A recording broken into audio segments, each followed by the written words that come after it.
When a cisgendered white woman decides to tokenize trans men in order to throw us under the bus, Do you ever see the female to male transitioners going to the male side telling them what to think? kind of like, damn, that's fucked up, but unsurprising. However, when a black trans woman gets into the driver's seat of that bus and decides to just keep on driving. And when dumbass people say shit like, oh, well, you don't see trans men complaining, why would they? Huh? A trans man is a man that receives male privilege, especially if they are passable or if they are stealth. Men have privilege in this society. Why the fuck would you need to complain if you're getting access to male privilege? Not only is that surprising, but now you're just trying to be hurtful. I am here to respond to that young lady. And unlike her, I'm not going to cherry pick. You are going to be provided with the full context of her video responses. And then afterwards, I'm going to take her advice and uplift my trans voice by providing some statistics and facts with regards to what trans men have experienced in the United States, hopefully dispelling some of the ill-conceived notions and opinions that you might hold with regards to trans men. And then lastly, I'm going to share my opinion, not just of this young lady, but of this conversation in general. Now, when you're listening to this young lady, you might notice that she addresses me with a specific type of tone or energy. And while I'm going to try my best to maintain this educator voice I got going on here, because I know that that helps people to receive information a little bit better, I want to remind you guys that I am a Dade County nigga. So I'm going to give myself the space to engage in at least 3 instances of "you stupid bitch" in my opinion portion of this video. And just 3, because I don't want to be gratuitous, and it's not even really guaranteed. It just depends on how I feel by the time I get there. Do you bitches actually think before you speak, or do you just say shit? A lot of women that say that are dumb as fuck, because somehow in your mind you think that trans men are still in the same sisterhood, the same reality as you. In actuality, that's not fucking true. She's got a point. They're now living their life as a man, so they receive a total different privilege than you do, than any of us do. What's not clicking? What's not clicking? And when people think of the word trans, they always think of trans women. Rarely do they ever think of trans men. Trans women are always targeted more than trans men are, because people fucking forget that trans men even exist. Clock it. What part of that are you not understanding, bitch? Whenever you hear people talking about transgenders or saying shit like transformers and those men in wigs, trans men are often never fucking included in those conversations. That's why trans women don't get that same luxury, because you bitches are always on their motherfucking neck. So yeah, why would they need to complain when they're not getting the same bullshit and the same hell that trans women receive? If y'all left trans women alone, you wouldn't hear us fucking complaining either. And also, this trans man basically said that trans men and trans women face the same amount of hardships, because even though trans men have access to male privilege, they still have to go through the backlash of homophobia and men not being able to express themselves. This nigga gonna talk about some. Yeah, because we can't eat bananas and eat fruits and smoothies without people saying that we're gay. Shut your bitch ass up. Are you fucking kidding me? You really see those as real issues and real problems in your life as a grown-ass fucking man, bitch? You really see you not being able to drink a fruity beverage without your manhood being questioned as the same issues and shit that trans women go through? You done lost your damn mind. Okay, somebody might say that you look gay eating a banana. Whoop de fucking do. But at least you can go to the bathroom in peace without people trying to fucking protest or call the fucking police on you. She's got a point. Then they gonna talk about bedazzled jeans. Oh, you know, we're not able to wear bedazzled jeans without people calling us gay. Bitch, shut the fuck up. Bro, trans man or not, I don't give a fuck what you are. Like, bitch, wear whatever the fuck you want to wear. As a grown-ass man, why do you even care about what the fuck women even have to say about you? You're gonna let that stop you from wearing bedazzled fucking jeans just because women say that you shouldn't? This nigga had the audacity to compare trans women being protested from sports, protested from the bathroom, Trump being on our ass every fucking chance that he gets, to fucking bananas and bedazzled jeans and not being able to eat fucking fruity fucking beverages without your manhood being questioned. Like, bitch, let's be fucking for real here. So last week I was biphobic, and this week apparently I'm transphobic. All because I said that trans women have it harder than trans men do. Because when people think of trans, they never think of trans men. They only think of trans women. Trans women are always pushed to the motherfucking forefront of the movement. But apparently I'm delusional. You know, we all have it the same. We all have it the same in the community. We all face the same struggles. Trans women don't have it harder, and I'm just making all this shit up in my fucking head. And I've come to realize I would never be extremely popular on TikTok, because a lot of you bitches, I just hate the way that you fucking think.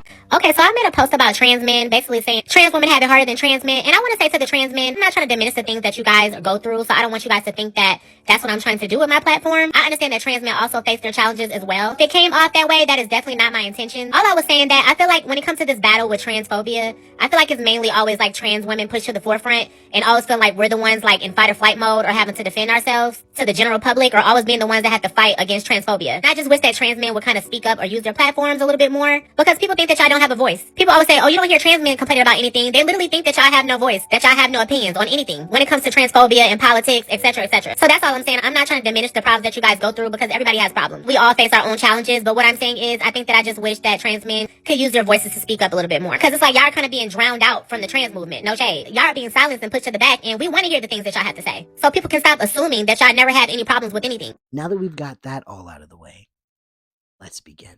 When we are talking about male privilege with regards to trans men, I think it's important for us to define what male privilege is. According to Rider University, male privilege is the assumption that being a male in a patriarchal society gives a boy or man greater access to resources, economic and political, including sexual access to women's bodies and labor. It further goes on to say that looking at male privilege intersectionally, we see that not all men have access to the same privileges of maleness as others because of race, ethnicity, class, education, employment status, geography, nationality, appearance, and temperament. I personally would go as far as to say that gender identity can be included in this list of factors. With regards to economic and employment disparities, trans men specifically earn about 70% for every dollar of the US median pay. According to a 2025 NBER study, trans men have an approximate 3.6% earnings reduction compared to our cisgendered counterparts. Transgendered people as a whole face unemployment at nearly twice the rate of our cisgendered counterparts. And as a whole, 56% of transgender adults live in poverty, compared to 34% of cisgendered adults. And lastly, more than 1 in 10 transgendered adults have been fired due to their gender identity. When we shift over to housing and homelessness, transgendered individuals are 8 times more likely to experience homelessness than the general population. This is to include transgender men. 30% of transgendered people have faced homelessness in their lifetime, and 58% were denied shelter access due to their gender identity. For trans men specifically, we face a 7.9% higher rent burden than our cisgendered male counterparts. And if we're looking at this intersectionally, Black and Indigenous trans individuals face homelessness rates at 39% and 50%, respectively. Shifting over to incarceration, overall, LGBTQ people are incarcerated at roughly 3 times the rate of the general population. Almost 40% of transgendered inmates have reported sexual victimization within a 12-month period, that being between 2011 and 2012. Sexual assault by other inmates against transgendered inmates is 9 times higher than the general prison population. And 15% of transgender inmates have reported staff sexual misconduct. When we're talking about violence and sexual assault in the general population, 51% of transgender men have experienced sexual assault in their lifetime. 42% of transgender men have reported over the past year sexual violence. That's 3 times higher than the rate of cisgendered women. An estimated 5.2% of transgender men have reported physical attacks over the past year. In general, 463 hate crimes were motivated by gender identity in 2024. That is up from 184 incidents in 2018. Anti-trans hate crimes are 98% above the 13-year average. With regards to media representation, GLAAD found that there were no transgender characters in the 225 top films from major distributors in 2025. That is down from the 12 films in 2024. According to the Reframe report, there was no inclusion of transgender or non binary individuals as directors or lead roles in 2025's top 100 films. This year, that goes up by one, thanks to Elliot Page and The Odyssey. Only 20% of the top 2025 films had LGBTQ plus characters, and that's down from a peak of 28% in 2023. There were no LGBTQ plus characters in any family or animated films from major studios in 2025. And according to scholarly work like Transmasculinity on Television, trans male representation has historically received less academic analysis than other LGBTQ groups. When we're talking about healthcare access statistics, a nationwide US study in 2025 found that transgender men specifically were less likely than cisgendered patients to receive guideline indicated care after a heart attack, including beta blockers, statins, or antithrombotic therapy. Transgender men were also less likely to have high blood pressure or high LDL cholesterol treated appropriately. Another US study reported that transgender men were less likely than cisgendered women to have their blood sugar under control and were at a higher risk for complications like diabetic ketoacidosis. Now, while a specific US figure for transgender men isn't available, an Argentine study in 2025 illustrated that 64% of trans masculine individuals reported discrimination in healthcare, and 65% avoided gynecological care due to their gender identity. When we're talking mental health statistics, 55% of trans men compared to 13% of cis men and 24% of cis women experience depression. 46% of trans men, in comparison to 13% of cis men and 21% of cis women, experience anxiety. Lastly, a US study in 2025 found that mental health risks can persist after gender affirming surgery. For transgender men, those who had surgery showed higher rates of depression, 25.4% versus 11.5%, and anxiety, 12.8% versus 2.6%, compared to those who did not, highlighting the need for continued mental health support. Now, for my opinion, you daffy bitches are fucking insane. You gotta be fucking insane. What really makes my hemorrhoid itch about all of this is the lack of integrity, the lack of curiosity, and the lack of empathy. It's really an indication that most of y'all have had a shitty upbringing, and your parents have created shitty human beings that are dedicated to making their shittiness everybody else's fucking problem. Because the fuck do you mean? Well, I just wish that trans men spoke up more. You guys aren't speaking up more when you actively went out of your way to silence a trans man, trying to address the fact that you don't know what the fuck you're talking about when you talk about our experience. Bitch, are you stupid or are you dumb? I think that's number 2 for me. Why would you engage in behavior you know you don't like? Because I'm a trans man, I'm supposed to fucking take the bullshit that cisgendered women give you? Are you the fuck serious? And all you really have to do is ask. And I have no problems answering your fucking questions if you fucking ask them, instead of trying to be Shang fucking Grilla and dictate what the experience is. Because one thing I don't think anybody really noticed when I went through all of that information, most of this information is solely focusing on either the population at whole or just trans women. That means we are invisible. And that's not because we're not speaking. And that's not because we don't exist. It's because you don't want to fucking listen. And that is evident by the interaction that you and I have had. You don't want to hear what trans men got to fucking say, because it's inconvenient to everyone. Very inconvenient to everyone. You don't want to hear that fucking experience. You really the fuck don't. The frustrating part about this shit is the schizophrenic nature of the request. Because it's very reminiscent of what a lot of trans men experience prior to transitioning.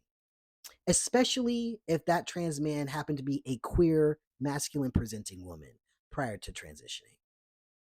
Having to go through life being told that you're not really a woman because you don't want to perform the gender properly, but also your adversarial relationship to womanhood is not because you might be transgender.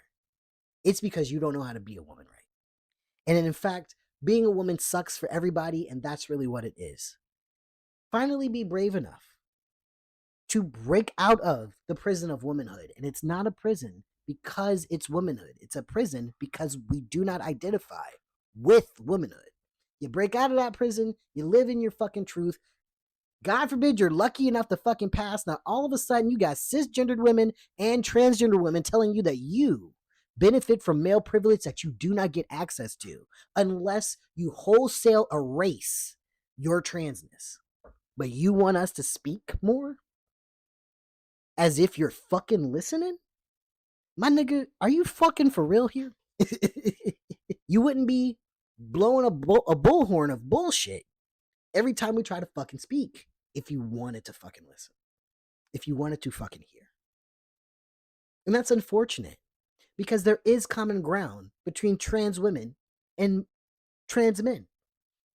I know exactly what it's like to be told by cisgendered women that we don't know what the fuck we're talking about when it comes to our experiences with misogyny and with the patriarchy. I know exactly what the fuck it feels like to be held accountable for the actions of cisgendered men, despite the fact that I am not a cisgendered man. I know exactly what it feels like to not have my autonomy respected. That's the consistent thing throughout the entire fucking evolution of my life. My autonomy is not respected when I was a woman. It was getting legislated away, and lo and behold, here I am as a trans man. I still gotta get that. My uterus is still being legislated against, motherfucker. The fuck do you mean? What privilege? Where? Really? Outside of these motherfuckers not trying to do corrective rape, do any of y'all know that or give a fuck? That when you are a gender non-conforming woman, there is a high chance that these motherfucking cis men will try to rape you out of being a lesbian or out of being queer or out of being gender non-conforming? I want to tell you to suck my dick from the back, to be honest. To be honest. Suck my dick and then push my hemorrhoid back into my fucking asshole. But in all honesty, I'm going to try to put that negative emotion aside. And I'm going to try to ignore the fucking audacity and just be like, hey, would it kill you to be more empathetic? Would it kill you to be more curious? Would it kill you to have more integrity? Would it kill you to not copy the behavior of the cisgendered women who are mistreating you and trying to find some other group of people to mistreat? Would it kill you to not do that shit? If there is one thing that this conversation has really highlighted to me is that a lot of marginalized people are also willing to play oppression Olympics and pretend like they are the sole fucking victim, like this is goddamn Highlander, while simultaneously trying to pretend to be the subject matter expert on everybody else's fucking oppression. I hope you guys understand that this, what you guys are doing, is not going to dismantle the patriarchy. Do you want the patriarchy to go away, or do you want to have a little bit more say in the patriarchy? Which one do you want? Which one's working for you? Because whatever the fuck this is, clearly it's not working. Ain't nobody getting more rights out of all this fucking discussion and argument and bitching and moaning. Cisgendered men fuck me over the most. No, cisgendered men fuck me over the most. After all of that shit, lo and behold, Roe v. Wade ain't back. My uterus is just as legislated as it was fucking yesterday. You can't go to them bathrooms in Kentucky. Transgender parents are still having their children stolen from them in fucking Texas and Florida. Cisgendered women are still being chased around the country for daring to have a fucking abortion. Ain't nobody getting more rights after this. None of us. Only getting less. Which one do you fucking want? That's the real question. I hope all of you have the day you fucking deserve. And if it turns out that it's a bad day, then maybe stop being a fucking asshole.